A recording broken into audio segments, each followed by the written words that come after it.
ఈ రంగుల పెట్టెలు వేసుకోవద్దన్నారు, అంతేగా? నేను వెళ్ళి అందరికంటే పెద్ద మాస్టర్ గారితో మాట్లాడతాను. నన్ను తెల్ల చీర కట్టుకుని లోపలికి రానిమ్మని అడుగుతాను. అలా ఎన్నటికీ కుదరదు. ఒకే ఒక్క స్టూడెంట్ కోసం ఏ స్కూలు తన నియమాలను మార్చుకోదు. కానీ బాబు, నేనేం చేయకుండా ఎలా ఉంటాను? అంత తేలిగ్గా ఓటమి నొప్పుకునే రకం కాదు నేను. అయినా నువ్వేం చేయగలవు గంగా? అదే నాకు తెలీదు. కానీ స్కూల్కి వెళ్లాల్సిందే, చదువుకోవాలి, బాబుగారులా అవ్వాలి. అందుకేదో ఒకటి చేయాల్సిందేగా.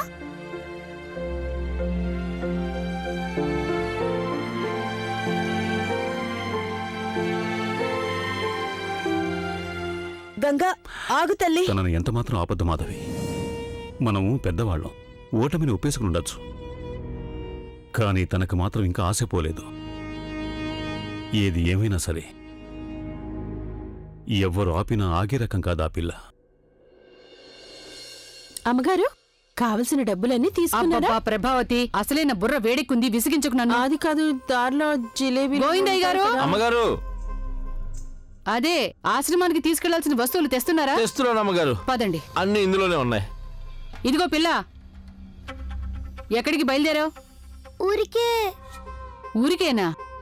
ఊరికే అంటే ఏంటి? అంటే వేరే ఏముంటుంది అమ్మగారు? తను గెలిచింది కదా అన్న అహంకారం.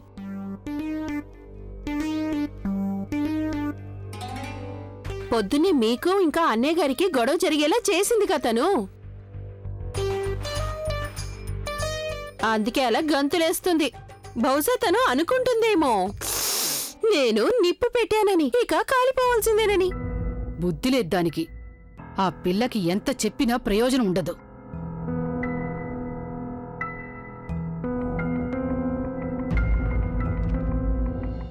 అంటే వేరే ఏముంటుంది అమ్మగారు?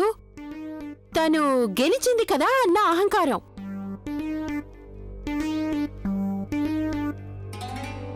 పొద్దున్నే మీకు ఇంకా అన్నయ్య గారికి గొడవ జరిగేలా చేసింది కదా తను. అందుకే అలా గంతులేస్తుంది.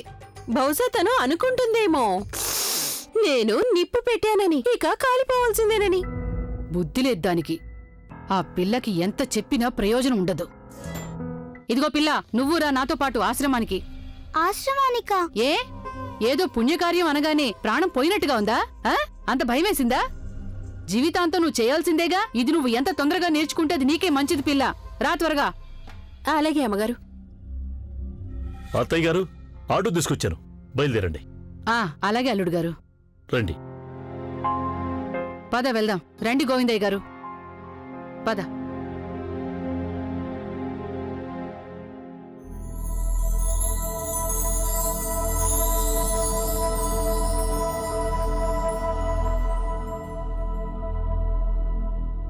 రండి అత్తయ్య గారు, రండి రండి. మీరు ఇందులో కూర్చోండి, జాగ్రత్తగా కూర్చోండి. చెల్లెమ్మా, మీరు ఆ ఆటోలో ఎక్కండి. గోవిందయ్య గారు, వస్తున్నానండి. ఆ సంచులు నాకు ఇచ్చేసేయండి. మీరేదో వేరే ఆటోలో వచ్చేసేయండి. ఆ పిల్ల గంగ కూడా ఇంకా ఇక్కడికి రాలేదుగా. సరే, పోనీ బాబు, పోనీ పోనీ.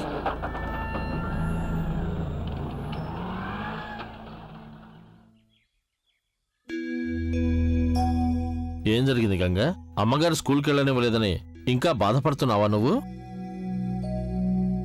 అందరూ వెళ్ళారా గోవిందయ్య గారు? వేరే ఆటో దొరకగానే మనం కూడా వెళ్ళిపోదాం.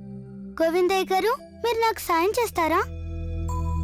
నేను బయటికి వెళ్ళాలి, నన్ను వెళ్ళనిస్తారా ప్లీజ్?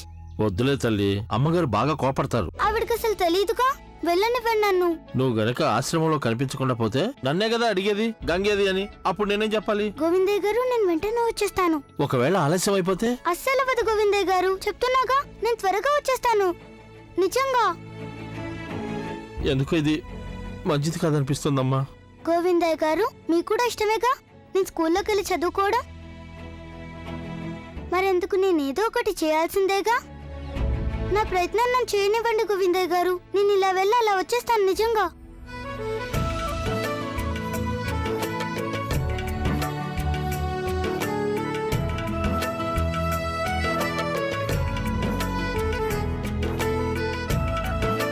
మా నాన్నగారు ఏం చెప్పేవారంటే, పూర్తి ప్రయత్నం చేయనంత వరకు ఓటమిని ఒప్పుకోవద్దన్నారు. నేను ఆ పని చేయడానికే వెళ్తున్నాను గోవిందయ్య గారు.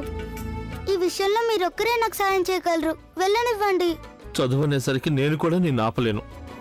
అయితే ఒకటి, తొందరగా తిరిగి వచ్చేయాలి, లేదంటే చాలా ఇబ్బందుల్లో పడిపోతాను తల్లి.